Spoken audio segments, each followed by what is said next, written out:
आप ब्राह्मणों के नेता कहे जाते हैं और ब्राह्मण समाज आपको बहुत मानता है, और चूंकि किसी भी पार्टी से ब्राह्मण प्रत्याशी न होने की वजह से आज ब्राह्मण समाज ये सोच रहा था कि कहाँ जाए, तो वास्तव में आपका पुनर्वापसी के बदौलत ब्राह्मण समाज आपके साथ रहेगा कि नहीं रहेगा?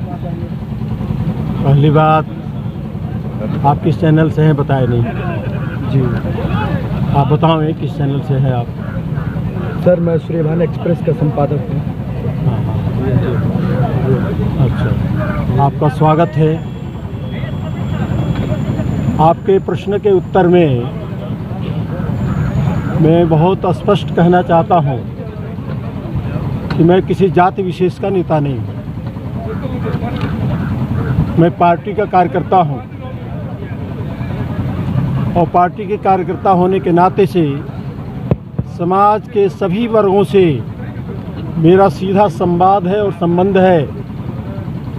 वो सवर्ण हो, पिछड़ा हो, अति पिछड़ा हो, दलित हो, कोई भी हो, हिंदू हो, मुसलमान हो, सिख हो, ईसाई हो, उन सब से मेरा बराबर का ताल्लुक़ है और हर जगह हम अपना दखल रखते हैं। सबके बीच में हमको रहने का मौका मिला है और कुछ लोग, हर समाज के लोग हमारी बात सुनने के लिए तैयार हो जाते हैं।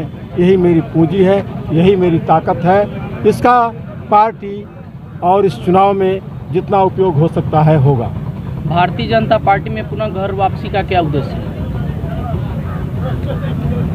ये पुनर्घर वापसी, ये आपके शब्द हो सकते हैं। मैं तो भारतीय जनता पार्टी को छोड़ करके और निर्दल चुनाव लड़ा था 2017 में, और उसके एक साल बाद मैं समाजवादी पार्टी में जाकर के शामिल हो गया था। अध्ययन अवकाश था मेरा, मैं पढ़ने गया था। तो मैं पढ़ा कि डॉक्टर लोहिया कहीं नज़र नहीं आ रहे हैं यहाँ, और समाजवाद की जो परिभाषा हमने किताबों में पढ़ी है उसका कुछ भी अवशेष वहाँ नहीं है। ये समझने में मुझको 3 साल लग गए।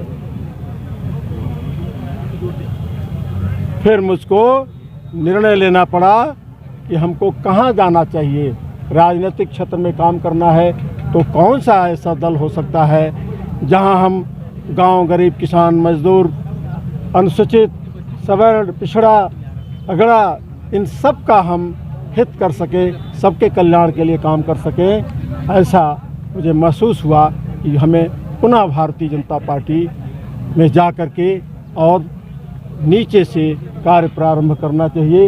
एक सामान्य सदस्य के रूप में वहाँ से काम शुरू करना चाहिए। मैं बिल्कुल नया आदमी हूँ भारतीय जनता पार्टी का, आज के डेट में सबसे नया आदमी। कल मैं भारतीय जनता पार्टी में प्रवेश लिया हूँ और मैं 2 दिन का आदमी हूँ। आप पहले विधायक जब हुआ करते थे तो प्रशासनिक स्तर पर आपकी हनक बोलती थी, क्या पुनः वो स्थापित होगी? यदि हमारी सरकार होती है, जिसकी संभावनाएं पूरी हैं, दोबारा फिर से भारतीय जनता पार्टी की हुकूमत उत्तर प्रदेश में बनेगी, पहले से भी ज़्यादा बहुमत से बनेगी,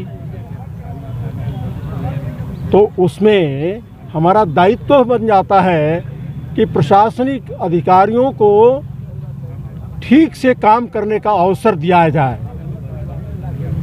जो प्रतिज्ञा जिसका किया है अधिकारी, उस प्रतिज्ञा के अनुरूप उसका आचरण हो, और जनसेवक कहा जाता है तो जनता की सेवा करे। मैं समझता हूँ वही पहले भी था, वही आज भी है। मैं चाहूँगा कि जनता की सेवा ठीक से हो। इस समय तमकुही राज विधानसभा में गन्ना की समस्या बहुत विलंब है, भुगतान सही समय से नहीं हो पा रहा है। अगर आपकी सरकार बनती है और इस विधानसभा में अगर आपकी पार्टी की जीत होती है तो गन्ना किसानों के लिए क्या कहेंगे आप लोग? गन्ना किसानों का जब सवाल आएगा तो महंगाई को हमें याद करना पड़ेगा। महंगाई को जब याद करेंगे तो हमारे गन्ना मूल्य का दाम बढ़ना चाहिए। आने वाले दिनों में यदि यही महंगाई रह गई, ये व्यवस्थित कारणों से भी होता है ऐसा। ये कोई एक किसी सरकार की खामी का मापदंड नहीं है, लेकिन दाम बढ़ना चाहिए। और जब हम अपना माल दे देते हैं तो जैसे बिजनेस का टर्म कंडीशन है और विधान में भी है कि 15 दिन के अंदर भुगतान हो जाना चाहिए, तो वो भुगतान भी होना चाहिए। इन दोनों के लिए हम संघर्ष करेंगे, दोनों के लिए आग्रह करेंगे, दोनों के लिए लड़ेंगे। तो हमको आज विधानसभा में बिजली व्यवस्था तो सही है, लेकिन यहाँ की पोल की व्यवस्था जर्जर है। अगर आप लोगों की सरकार बनती है तो क्या करेगी इस व्यवस्था में? सारी व्यवस्था, क्यों बिजली ही की बात आप कर रहे हैं, बिजली से लेकर सिंचाई तक, सिंचाई से लेकर के सड़क तक, सड़क से लेकर के आपके और भी जो संस्थाएं हैं उनके काम हैं, स्कूल है, कॉलेज है, वहाँ अध्यापकों का लोकेशन कम है, वो लोकेशन पूरा किया जाए। सड़कें टूटी हैं, उसकी मरम्मत ठीक से हो, ठीक समय से हो।